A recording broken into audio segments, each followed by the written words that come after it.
Alright, so this is my first tips and tricks video for the HydraSynth. I was going to do loads, but I thought I'd do them in volumes, so I've picked like 4 of the best ones for now.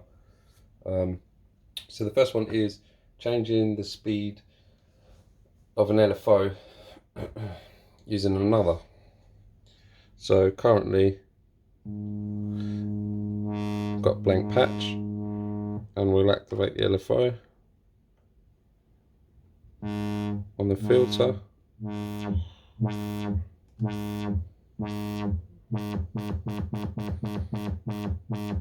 Now if I put a BPM sync on and I want to modulate the speed of this LFO with, let's say, another one, let's do 5, I can't, it's not a destination. So if you go back to LFO 1 and you take rate off, BPM sync off, sorry, and now you try and route to the destination, now you can do to the rate. And then if you go back to LFO 1,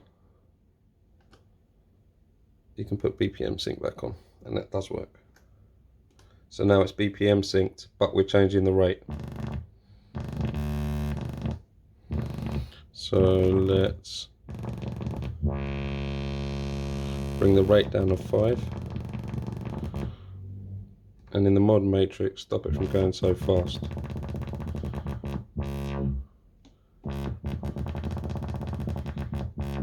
And that is BPM sync still. You just can't choose it as a destination when sync is on. Once you've chosen it as a destination, you can then turn sync on. So that's really cool. I wondered about that one. Okay, on to the next one. Blank patch again. And we, oh, yes, initialize. And we will choose single, wave scan, edit list, and I'm just gonna randomize all of these. Oh, I think I've done something wrong. So let's go into wave scan, edit list, random 1, 2, 3, 4, 5, 6, 7, 8. Now we should be able to scan. Right, that's perfect. Normally you'd send an LFO to this, but I'm going to show you why a lot of the time that I don't. Let's get a better wave. Let's start from, I quite like the square ones, or the pulse, sorry.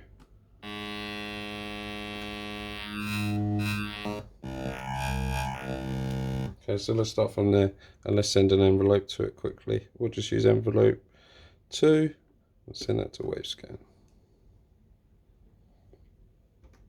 And go to envelope 2.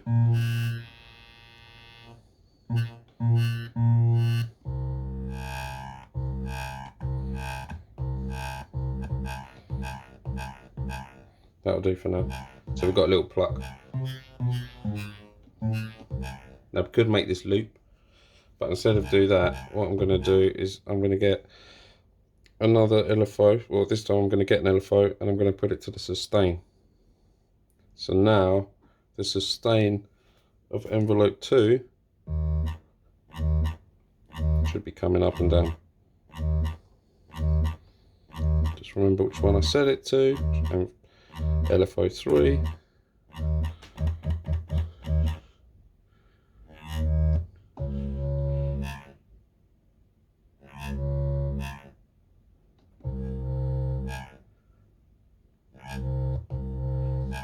So let's make the initial one, which was envelope 2, a bit longer, the decay.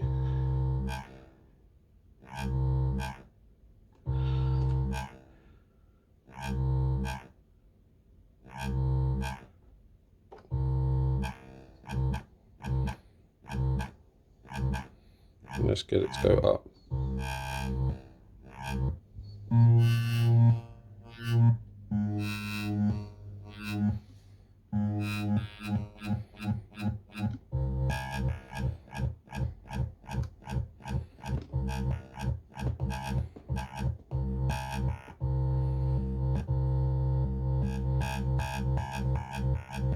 So by messing around with the sustain of the initial envelope, you're choosing the starting point for the LFO.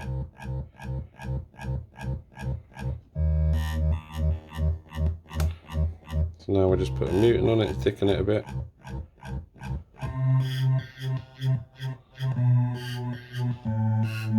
Try and take it a bit further.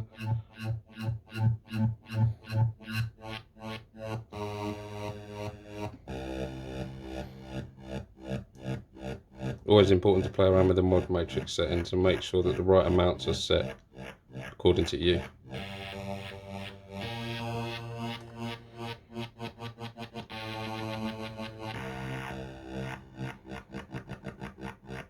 This way you kind of get an LFO and an envelope. It's quite useful. Also, if you wasn't using the LFO on this, if I take this off,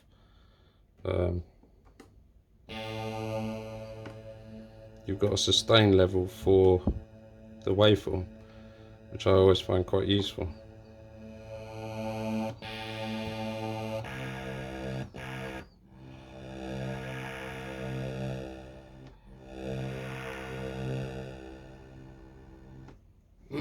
Okay, the next one.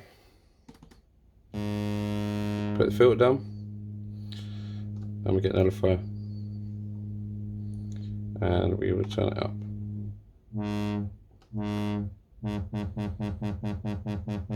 So this will be modulating the speed of this LFO like we was doing before.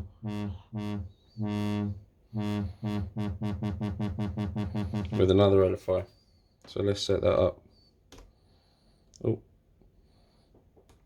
we've got LFO 1, take BPM sync off, connect it to the rate, 100%. Go back to LFO 1, put BPM sync on, choose your slowest.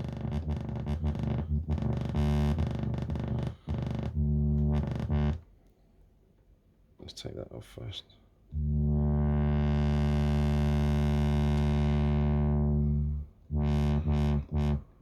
Also, I like to have saw down as my LFO for this kind of sound, but so I'll keep that for now. Go back into the mod matrix.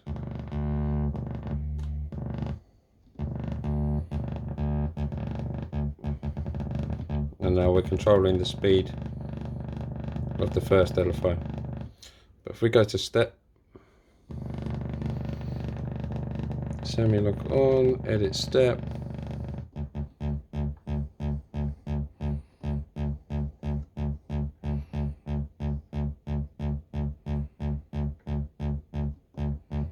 Just make sure all this is connected. LFO 5 to the speed of 1, yep. Go to LFO 5, steps on, levels on.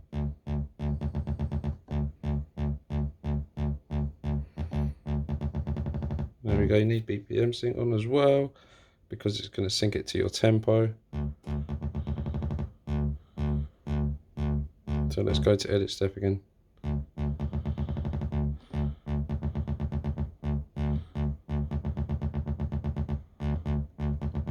Okay, let's come out of here and go to 4 steps for now.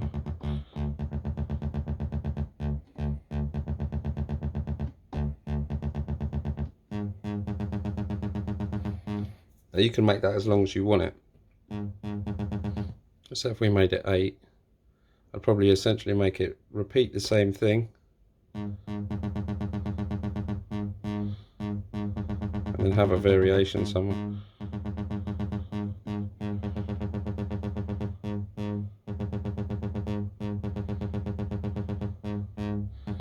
Now if we put that on latch for a minute, this is something I wanted to try earlier.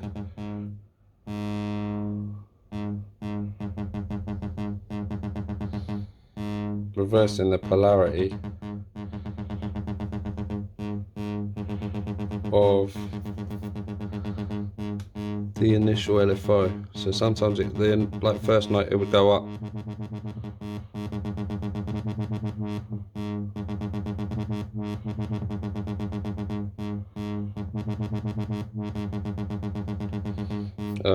I think I'll get to that on the next tips and tricks video.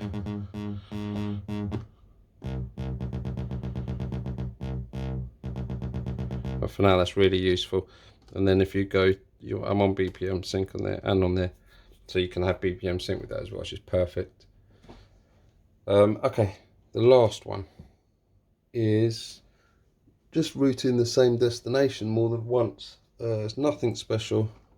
If I was to make a snare and start from the beginning, turn all the oscillators down so you don't hear anything, and then I would route envelope 1 to the mixer. And now you can hear the oscillator, the first oscillator, sorry. We'd put it on a triangle.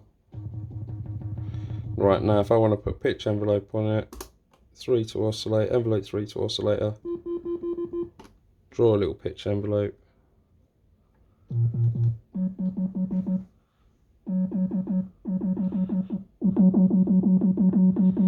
You can hear that. One thing I like to do is assign this a few times. 4 times to be precise on a snare. Make sure snaps on if it isn't, and also make sure all your envelopes have reset on. You don't want free running.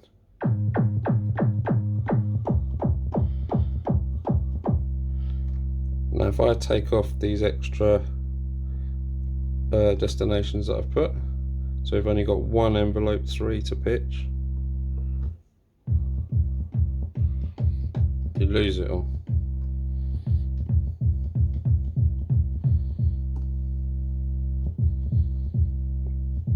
Which is a bit of a shame.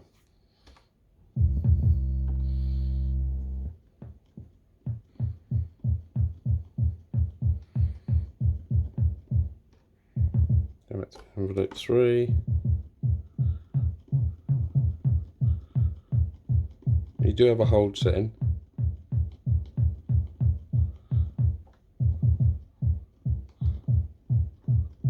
It just doesn't yield the same result.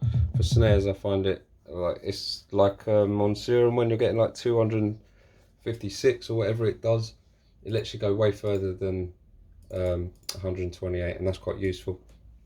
Okay, that's it for my tips and tricks today. Hopefully there'll be more as I think of them. There is definitely more that I know of. I just haven't got round to practicing them enough to show you. Thanks for your time, guys. Like and subscribe.